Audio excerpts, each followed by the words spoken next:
it blows my mind the finesse that the Democratic Party is on. The finesse is I so mean, crazy. finesse. That's exactly It's what it is. literally it's literally in our faces. I mean, right now on the East Coast in New York, everybody's all excited about this guy named Zoran Mandami, who's supposed to be the next mayor. Yeah, another Yeah, loser. and it's like um, the policies are just straight socialist, and that's not even anything else to describe but straight socialist. And it's like we're gonna get more and more and more money. But the problem is in New York, you're gonna have the billionaires and people who have money, they gonna leave. So Chicago, for example, the reason and one of the reasons why you touching on so many great points, one of the reasons why I started telling people like, look, you got to start looking at government and what they're spending, meaning local government. Don't worry about the federal government alone. Worry Yes, about your city and your towns because you got to pay attention. So I commend you for looking at that stuff because people don't realize that how they spend their money locally, that's what affects your life the most. And crazy the exactly. finesse that they have going on because what they do is that they have you focused on saying, oh, well, the billionaires aren't paying their fair share, and then they do the whole black white people and Project 2025, and they want to hurt the black community. And I'm like, listen, if you got to deal with crime, you have to also deal with whether places are business friendly, and you touched on that earlier. If places are not business Right. friendly, you cannot have great communities if you don't have strong businesses. You just can't have it. And a lot of those policies in Illinois, in New York, California, they're anti-business.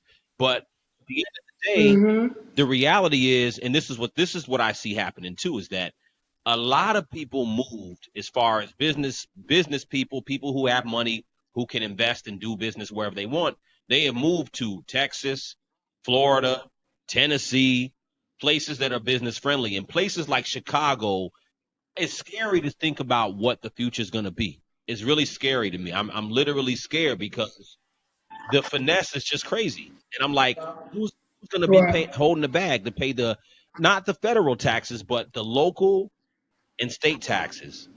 The grandmas, like you said, the grandmas, the people who are older, elderly, have their houses paid off, and they cannot afford the taxes and everything else going on, and are not safe. So it's insane, man. It's insane.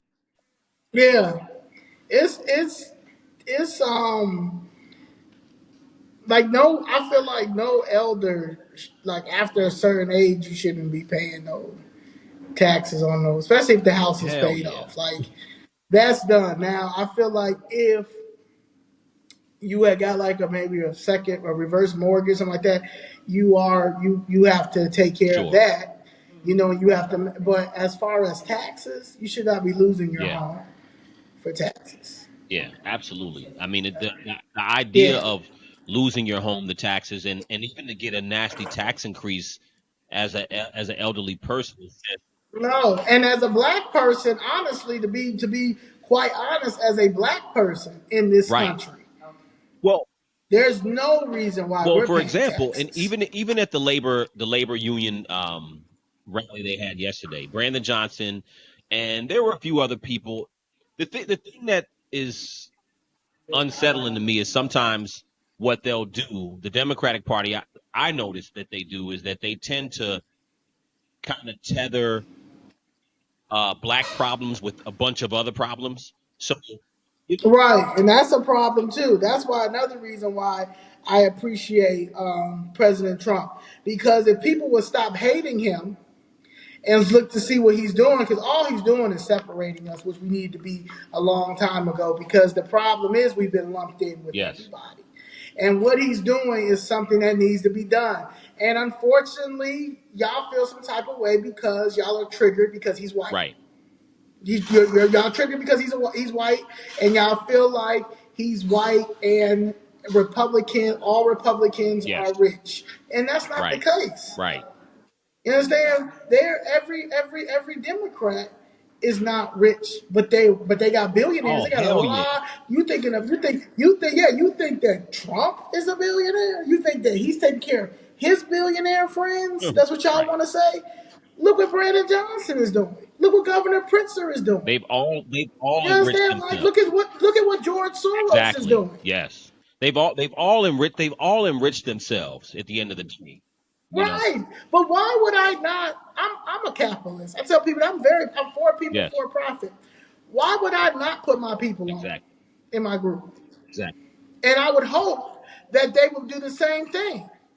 I hope that any if we have if we help people in our community that need anything, food, they're about to lose their home, they need any type of shoes, stuff, AAU, playing basketball, all this stuff. I would hope that we make sure that we come together and make sure our kids, our elders, whatever needs stuff in our communities, like every other Of ethnicity course. does. But the problem, We're the only. I mean, we don't.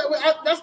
I think that's what really irritates me. Even with me arguing with people every yeah. day about what I'm doing. No, I feel you. I mean, and you're so right because the problem is that for whatever reason, for our communities, it's like the federal government is supposed to, like, we're waiting on something to be given, and it's like it's not so much about receiving something from the federal government. It's really about policies that help our communities actually thrive. And I just think that Right.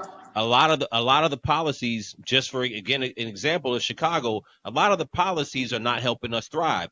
It's interesting because even At all. I've had conversations with people about immigration, for example, and I'm just like, I would ask people who are, you know, strongly Democrat. I'd be like, "Yo, don't you think something is wrong with you have all this money spent on illegal migrants and in the communities that are needed, where the money's needed, it's not being spent? Don't you think at minimum that's a problem?" And people are just, I don't know, for whatever reason, because it was done under It's Biden. like it's not It's just connected. like they don't see it. They just feel like, well, Donald Trump. It's not. It's people like, no, it's not about that. It's just that Donald Trump, he is anti-immigrant, and I'm just like, yo, no, you're not even looking at the money. Literally, the money. Same thing in New York. They spend all that money housing migrants and hotels and all that, and New York has a lot of the same crime issues. For example, they talk about crime being down, right?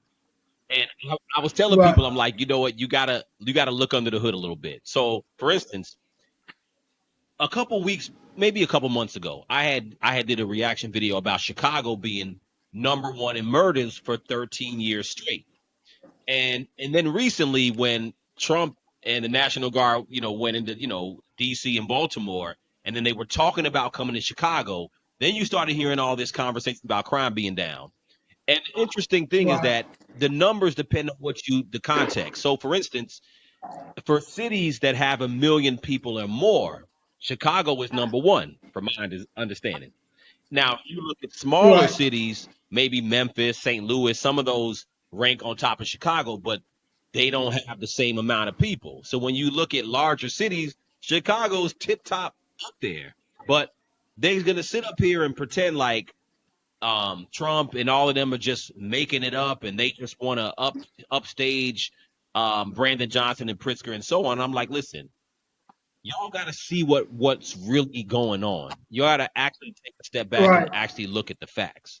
So it's crazy what's going on. I love the fact that you started this movement, and I think it's so Yeah. important. I mean, you know, so do you think that Illinois, because, and again, this is my opinion, I think that it's very possible that Illinois is going to continue to flip red. I really do think so. So, what is your vision for, the next couple of years? How do you think 2028 is going to go? I think that we will be seeing a Republican governor, a Republican mayor for the first time since Wow. 1931. I think that we are going to get at least, my goal is 20 Republican aldermen, or at least, because there's a lot of younger people that I always tell them too, like, this is y'all time to go Hmm. independent. You understand? Like, because people tell me, like, well, so why don't you just go independent? I said, I am independent. I'm independent, but I align with the Right. Republican Party. Yeah, if I was not independent, if I didn't have an independent mindset, I would believe everything that the Democrats are feeding Correct. y'all. Okay, I said so. That's number. Number two is I am again a business. I've always been an entrepreneur. I've always been, and then I was into the entertainment world. So I see it on Hmm. both sides. I see the BS over there. You know what I'm saying? That's keeping us on them chains too. And then I see politically we're in chains because we choose to stay in chains because y'all want to keep going blue. No, independently, all black people should be Yeah, independent. All I Americans should be agree. independent, to be quite honest. But black people at this time, there is no reason why we continue to be dedicated to a party that doesn't even want us in the Right. party. They keep we outside the Literally. party. Nine We We're can't get voting at in. 90%. I mean, I had people who, and I keep it a buck with you. For me, it was very simple. Like I said, I voted for Obama. I voted for did I vote for Hillary Clinton? I think I actually did vote for Hillary Clinton. I did not vote for Joe Biden um at all. I didn't vote for Joe Biden in 2020, but this election showed me that, you know, I couldn't understand for the life of me how people were like, I'm going to vote for Kamala Harris. And it wasn't personal against her. It's just like Right, the ideas and policies she had fo- put forth to me were clearly disconnected from reality. You know what I'm saying? And I just think that at the end of the day, it was the loyalty for wanting to vote for her was really about not wanting to vote for Donald Trump. And I was telling people, I'm like, right, I didn't vote for Donald Trump because I disliked Kamala Harris. It's just that I feel like when it comes to the black community, what this is what I love. I love the fact that people are starting to say, well, wait a minute. This whole talking to us real simple and you ain't black if you don't vote for me and I went to the soul food spot in Harlem and just the basic stuff and going on the right, Breakfast Club and a lot of people aren't falling for that no more. Like, wait a minute, your actual policy doesn't actually align to the betterment of what is supposed to be for quote unquote us. And I think that is such a positive thing. Donald Trump to me, I'm so glad that he won because these conversations are being had.